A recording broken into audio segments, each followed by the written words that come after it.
Novembre, décembre, janvier, février, mars. Avec 6 mois.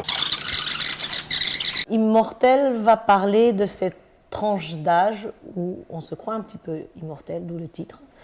Donc on va fouiller la vie de 9 protagonistes. Voilà. Donc on va les prendre entre 18 et...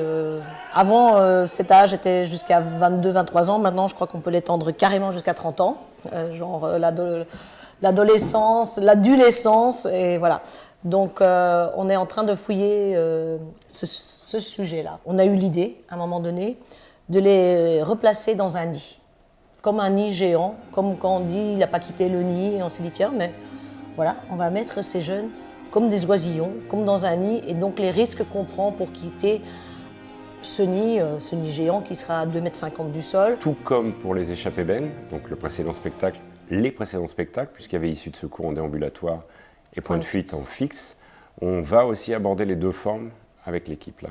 Donc le nid correspond à l'espace scénique fixe après, duquel ils vont s'échapper. Duquel ils s'échappent, et sortant d'ailleurs de ce nid, puis de l'espace scénique, après ils partent dans la ville. Et là, dans la vie. C'est l'autre, c'est une suite qui pourra a priori être lue avant, après, ouais. Voilà. Évidemment, les choses qui ont changé, c'est que quand on est venu, on se posait la question de la scénographie, c'est-à-dire de ce grand nid dans lequel, d'où allaient surgir nos jeunes comédiens. On a fait des tests ici avec des bouts de carton, des bouts de tissu, etc. Et on a validé cette option. Donc aujourd'hui, on revient avec le nid construit, et donc ça, c'est hyper plaisant, quoi. Que l'imaginaire, ce qu'on avait mis sur papier, les dessins et tout, a pris vie. C'est parce qu'on a pu le tester en live aussi, en se disant oui, ça a du ressort, ça a du jus. On peut faire quelque chose là-dedans. On s'est rendu compte qu'en fait, ce nid, on ne pouvait pas faire des choses trop petites théâtralement. Du coup, ça faisait trop sketch. Ça faisait petite scénette théâtrale. Que le nid aspirait à des choses plus grandes. En visionnant les images que vous avez faites, on voit qu'il faut vraiment qu'on ait un langage très précis entre visuel et dansé. C'est pas qu'on ne peut pas parler, mais on ne peut pas retomber dans une théâtralité réaliste. Ça, c'est un des gros, mais même encore, qui nous pose question pour que les tuilages soient corrects. C'est vraiment... On y est presque.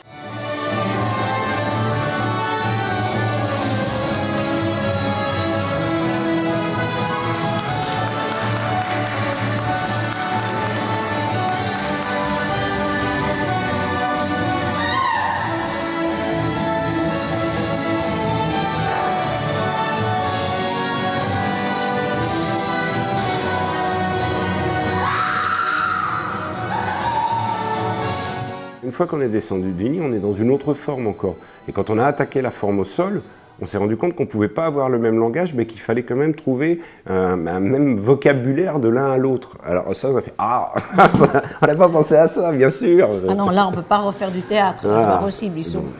Donc il a fallu retrouver une forme en bas aussi, qui fasse lien avec ce qui vient de se passer.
attaques terroristes d'une ampleur sans précédent sont en cours dans les agglomérations parisiennes. Il y a eu quand même des événements majeurs et qui ont vraiment influencé aussi le spectacle, c'est les attentats.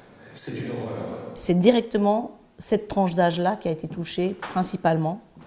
Donc on ne pouvait pas ne pas en parler.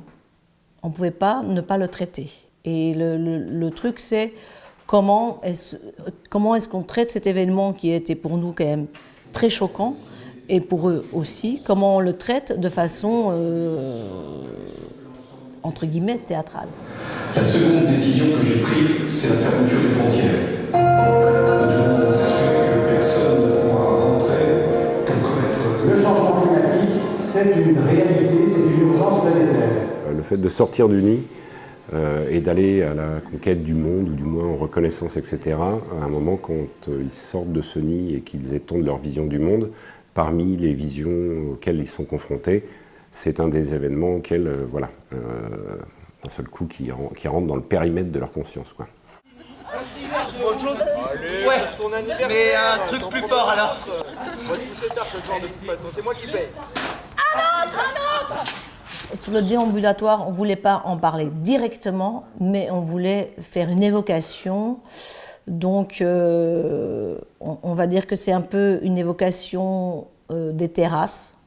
Sans le dire, les gens pourront avoir cette image. C'est pas direct. Tu sais que les pays qui vendent plus d'armes en Europe. Arrête de parler de guerre. La religion dit un peu prochain. Ne me parle pas de religion. Il y a les plus grosses guerres, mais c'est des guerres de religion. Non mais t'as vu le scandale du Panama Papers? Non, mais c'est Arrête avec la politique là, ça va. 100 millions d'euros de guerre pour les mecs. Je déteste le foot.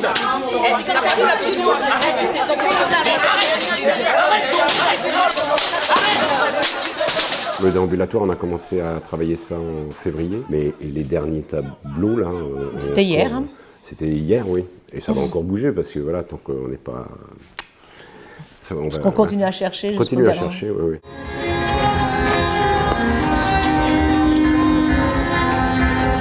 Ce sont des jeunes qui arrivent dans une ville, et quels sont les enjeux? Quelles sont les choses matériellement les plus importantes quand on arrive quelque part? C'est trouver du boulot, trouver à se loger, essayer de se repérer dans l'espace, s'installer. Voilà. Donc on a essayé de faire comme ça des différentes stations, donc différentes étapes de leur vie. En fait, vous venez chercher de l'expérience. Voilà, oui, c'est tout à fait ça. Mais vous n'avez pas d'expérience. Vous n'avez pas d'expérience dans notre domaine. Ah non, pas encore, j'ai jamais eu l'occasion de...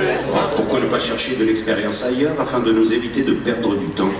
Des tranches de vie avec des arrêts où le public peut se poser un petit peu, et puis voilà, c'est une espèce de... Puis avec des voix intérieures, des questions qui se posent, et puis... Un élargissement à un moment aussi à d'autres jeunes qu'eux-mêmes, pour que ça ne soit pas non plus complètement réducteur. Je m'appelle Roxana, je viens de Roumanie depuis mon arrivée en France. Je travaille au poste de Boulogne pour envoyer de l'argent à ma famille. José, 21 ans, contrebandier chilien. Je passe les frontières avec des cigarettes. Gico de Grèce, je suis en train de construire un bateau. On est touché par ces 9 personnes-là, mais si le propos de base, c'est qu'est-ce qu'être jeune aujourd'hui, c'est plus large qu'eux. Donc comment on peut aller toucher plus large qu'eux tout en partant d'eux? Et on a cherché aussi, hein, parce que parler des autres quand c'est pas toi, et que... Ça peut vite être très faux.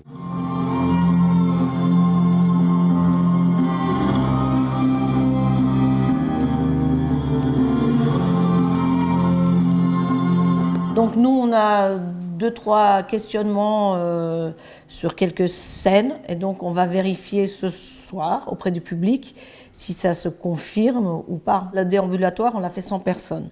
Et donc là, s'il y a 150 personnes ce soir, ça nous permet à nous, qui sommes responsables un peu de la gestion du public, de voir naturellement comment le public va se déplacer et le temps qu'il met, et est-ce que nos enregistrements correspondent bien au temps du déplacement du public, ou est-ce que c'est trop long, ou est-ce qu'il y a trop d'écart entre les scènes. Enfin, c'est tout ça qu'on va vérifier aussi. Et puis pour eux, du coup, aussi d'avoir un premier contact, parce que là, en plus sur le déambulatoire, en extérieur, dans un contact très direct aux gens, ils ont eu On a testé un petit quart d'heure à Ancos. Oui, c'est tout.